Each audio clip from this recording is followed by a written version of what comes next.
Yes everyone, आज हम समास के बारे में विस्तार पढ़ेंगे। समास को इंग्लिश में बोलते हैं कंपाउंड। सबसे पहले तो समास की परिभाषा, समास होता क्या है, समास किन शब्दों से बना है, समास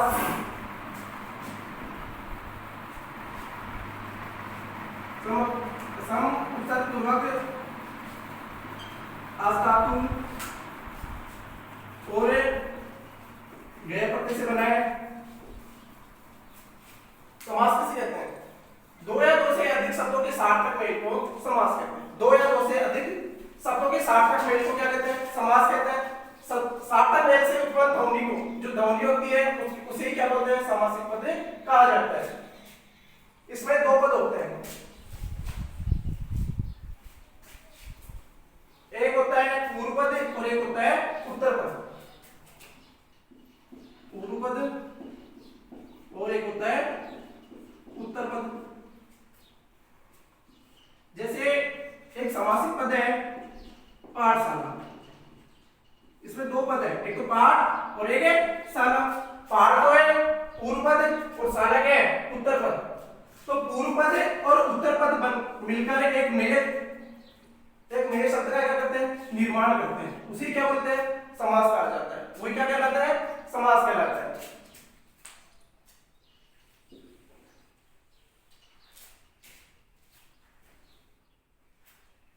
हिंदी में समास के 6 प्रकार होते हैं। सबसे पहले आता है तत्पुरुष समास, अविभाज्य समास, कर्मधारय समास, बहुव्रीहि समास, द्विगु समास और द्वंद्व समास। तो हम सबसे पहले आज तत्पुरुष समास के बारे में पढ़ेंगे, जिसमें पहला पद संख्या अथवा विशेषण होता है, वह द्वितीय पद क्या होता है? अर्थ की दृष्टि से क्या होता है? प्रधान होता है, उसे तत्पुरुष समास कहते हैं। अब इसमें पूर्व पद तो क्या होता है? तत्पुरुष समास में पूर्व पद तो संज्ञा होता है और उत्तर पद अर्थ की दृष्टि से क्या होता है? प्रधान होता है। क्या होता है? प्रधान होता है। उत्तर पद की क्या रहती है? प्रधानता रहती है और पूर्व पद क्या होता है? संज्ञा या विशेषण होता है। और एक तत्पुरुष समास को समझने के लिए सबसे पहले हमें कारक चिन्हों का ज्ञान आवश्यक होना चाहिए। कारक चिन्ह कितने होते हैं और कारक कौन कौन से होते हैं, इसके बारे में हम विस्तार से पढ़ेंगे। सबसे पहले आता है कारक 7 होते हैं। सबसे पहले आता है कर्ता ने क्रम को करण से, संप्रदान के लिए अपादान से, द्वारा, संबंध कार्य की अधिकरण में पर। तो सबसे पहले है कर्ता ने, कारक चिन्ह नहीं, ठीक है। क्रम का कारक चिन्ह क्या है? को। करण का कारक चिन्ह क्या है? से, द्वारा। संप्रदान का के लिए, अपादान से, पृथक भाव में, और संबंध का क्या है? कार्य की, राज्य की और अधिकरण में पर। तो सबसे पहले कर्ता कारक का जो है तत्पुरुष समास में कोई उल्लेख नहीं है। उसके बाद में आता है क्रम तत्पुरुष। क्रम तत्पुरुष में क्या होता है? इसका कारक चिन्ह क्या है? क्रम को, तो जैसे एक सेंटेंस में हमें दो पद होते हैं, एक तो समस्त पद और एक होता है जिसका विग्रह करते हैं। अब विग्रह भी कितने प्रकार के होते हैं? 2 प्रकार के। एक होता है लौकिक और एक होता है अलौकिक। लौकिक विग्रह में तो विभक्ति युक्त होता है और अलौकिक में क्या होता है? इसमें विभक्ति का क्या हो जाता है? विभाजन हो जाता है, विभक्ति अलग अलग हो जाती है। तो सबसे पहले समस्त पद है पद प्राप्त। एक मैंने उदाहरण लिया है यहाँ पे समस्त पद का, पद प्राप्त। इसका विग्रह क्या होगा? पद को प्राप्त।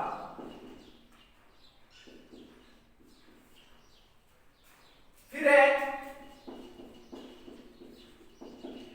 दिल तोड़। समस्त पद है दिल तोड़, विग्रह क्या हो जाएगा? दिल को तोड़ने वाला, ठीक है। फिर मैंने एक और उदाहरण दिया, जैसे स्वर्ग प्राप्त, स्वर्ग को प्राप्त। तो यहाँ पे कर्ता के क्रम में किसका आ जाएगा? कारक चिन्ह आ जाएगा। तो ठीक है, आगे कौन सा है? करण से, द्वारा। जैसे से द्वारा मतलब हस्तलिखित उदाहरण है समस्त पद का, इसका विग्रह क्या हो जाएगा, हस्त से लिखित या हाथ से लिखित, हाथ के द्वारा लिखा हुआ। फिर है गुरु दत्त, गुरु से दत्त या गुरु द्वारा दत्त, रेखांकित, रेखा के द्वारा अंकित, ठीक है। फिर है संप्रदान के लिए, संप्रदान कारक का चिन्ह क्या है के लिए, तो देशभक्ति। एक उदाहरण है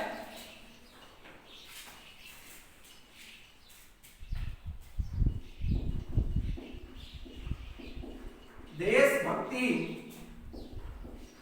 देश के लिए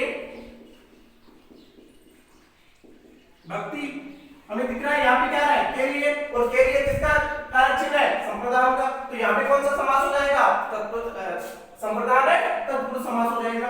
आगे है गुरु दक्षिणा,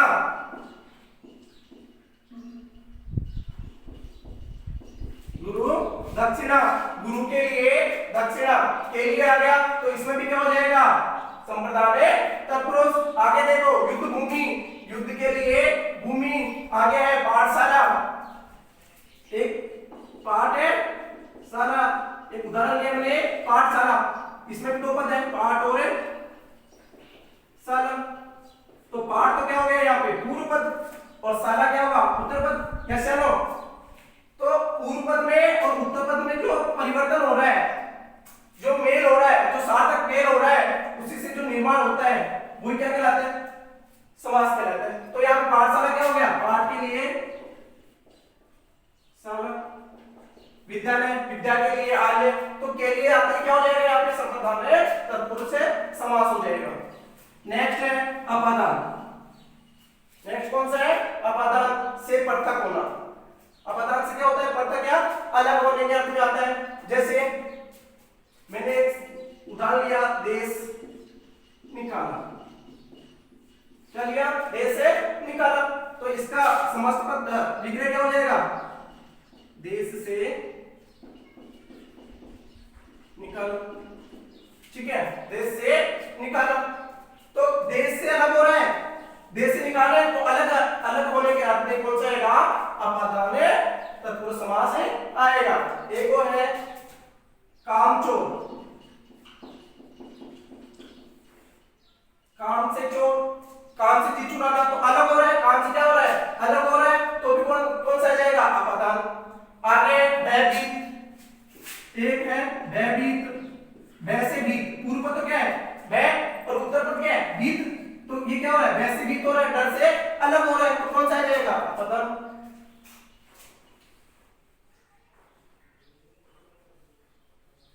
ऐसे बहुत सारे एग्जाम्पल है, जैसे एक है सेवा मुक्त, अब सेवा ये तो हो गया समस्त पद, अब विग्रह क्या हो जाएगा, इसका विग्रह हो जाएगा सेवा से मुक्त, सेवा से क्या हो रहा है, अलग हो रहा है, तो अलग होने के अर्थ में कौन सा आ जाएगा, अपादान। यस या नो। आगे है अधिकरण, सॉरी संबंधित, तो संबंध का कारक चिन्ह क्या है, काके की रागे की, यस या नो, काके की रागे की, तो सबसे पहले हम लेते हैं समस्त पद है गंगा जल, गंगा जल, तो गंगा जल का विग्रह क्या हो जाएगा, गंगा का जल, गंगा का जल, तो कहा गया, तो यहाँ पे कहा गया, तो कौन सा आ जाएगा, कौन सा आ जाएगा, संबंध तत्पुरुष समास। आगे है सेनापति, ये क्या है, समस्त पद है सेनापति, तो सेना तो क्या है यहाँ पे पूर्व पद, और पति क्या हो गया उत्तर पद, तो सेना का पति, इसका विग्रह क्या हो जाएगा, सेना का पति। एक है, एक लेता हूं मैं भारत रत्न, तो भारत तो क्या हो गया यहाँ पे पूर्व पद, और रत्न क्या हो गया उत्तर पद, तो ये क्या हो गया, समस्त क्या बन गया, भारत का रत्न, भारत रत्न। तो काके की रारेगी क्या आ जाएगी, उसमें कौन सा जाएगा, संबंध तत्पुरुष समास। नेक्स्ट है अधिकरण मेरे पर, तो यहाँ पे हम लेते हैं रणवीर, एक ले रहा हूं मैं, समस्त पद ले रहा हूं रणवीर, तो विग्रह क्या हो जाएगा इसका, रण में वीर, कौशल, रण में कौशल, बहुत सारे एग्जांपल है। वनवास, वनवेवास, सिर दर्द, सिर में दर्द, ऐसे बहुत सारे एग्जांपल है। आपको अच्छे से देखना है और नहीं समझ में आए तो आप कमेंट बॉक्स में मुझे पूछ लेना। आगे है नेक्स्ट है अविभाव समास। सबसे पहले आप तत्पुरुष समास पढ़े, फिर आप पढ़ेंगे अविभाव समास। अविभाव समास किसे कहते हैं? इस समास में पहला पद तो क्या होता है? अव्यय होता है। पहला पद तो क्या होता है? अव्यय होता है और अंतिम पद जो होता है वो संज्ञा या कुछ भी हो सकता है। संज्ञा या कुछ भी हो सकता है। कहने का मतलब इसमें पूर्व पद तो क्या होता है? ये पूर्व पद तो प्रधान होता है। अविभाव अव्ययों में पूर्व पद तो होता है प्रधान, जिसकी प्रधानता होती है। तो यहाँ पे पूर्व पद क्या होती है? प्रधानता। और यही क्या रहता है यहाँ पे? महत्वपूर्ण रहता है। और उत्तर पद जो होता है, उत्तर पद में क्या होती है? संज्ञा या कुछ भी हो सकता है। संज्ञा, विशेषण, सर्वनाम कुछ भी हो सकता है। यस या नो? इसमें सबसे महत्वपूर्ण है पूर्व पद। जो पूर्व पद में क्या होता है? उसकी प्रधानता रहती है और यही क्या रहता है? महत्वपूर्ण रहता है। अव्यय क्या होता है? अव्यय वो शब्द होते हैं जिन पर काल, वचन, पुरुष, लिंग आदि का कोई प्रभाव नहीं पड़ता है, जिसका जो रूप रहता है वो लिखा जाता है, वो क्या कहलाते हैं? अव्यय या अविभाज्य शब्द कहे जाते हैं। जैसे अव्यय शब्द कौन कौन से होते हैं? जैसे यथा, प्रति, आ, जो उपसर्ग आते हैं पूरे, वो भी क्या होते हैं? अव्यय शब्द होते हैं, अविभाज्य शब्द कहलाते हैं। ये चार प्रकार के होते हैं: उपसर्ग, विषय में अधिबोधक, क्रिया, विशेषण, ऐसे चार प्रकार के होते हैं। सबसे पहले मैं लेता हूं यथारूप। यथारूप एक है समस्त पद। क्या है बच्चों? समस्त पद है क्या? यथारूप। इसमें भी दो पद है, एक तो यथा और एक रूप। जो यथा होता है वो तो कौन सा है? पूर्व पद। यथा तो क्या है? पूर्व पद। और रूप क्या है? उत्तर पद। यस या नो? तो यहाँ पे जो यथा है ये अव्यय है, तो यहाँ पे इसकी क्या है? प्रधानता है। यथा की क्या है? पूर्व पद की क्या रहती है? यहाँ पे प्रधानता रहती है। और उत्तर पद क्या रहता है? संज्ञा, विशेषण कुछ भी हो सकता है। तो पूर्व पद क्या हो गया यहाँ पे? यथा। तो इसका समस्त विग्रह क्या हो जाएगा? रूप के अनुसार। यथा रूप में रूप के अनुसार। जैसे एक लिखता हूं मैं, एक सेंटेंस उदाहरण लेता हूं, यथाशक्ति। क्या है? यथाशक्ति। अब यथा तो यहाँ पे पूर्व पद और शक्ति क्या है? उत्तर पद। ठीक है, तो इसका विग्रह क्या हो जाएगा? शक्ति के अनुसार। क्या हो जाएगा? शक्ति के अनुसार। ठीक है, यथा योग्यम, योग्य के अनुसार। ठीक है, जितना योग्य हो। और भर पेट, पेट भर के, ऐसे किसके एग्जांपल है? अविभाव समास के एग्जांपल्स हैं। आगे है कर्मधारय समास। थर्ड वाला कौन सा है?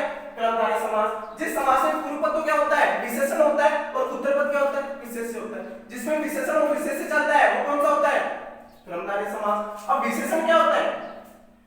विशेषण क्या होता है? जो संज्ञा, सर्वनाम की क्या बताता हूं? विशेषता बताता हूं। जैसे फॉर एग्जांपल, जैसे मैंने लिखा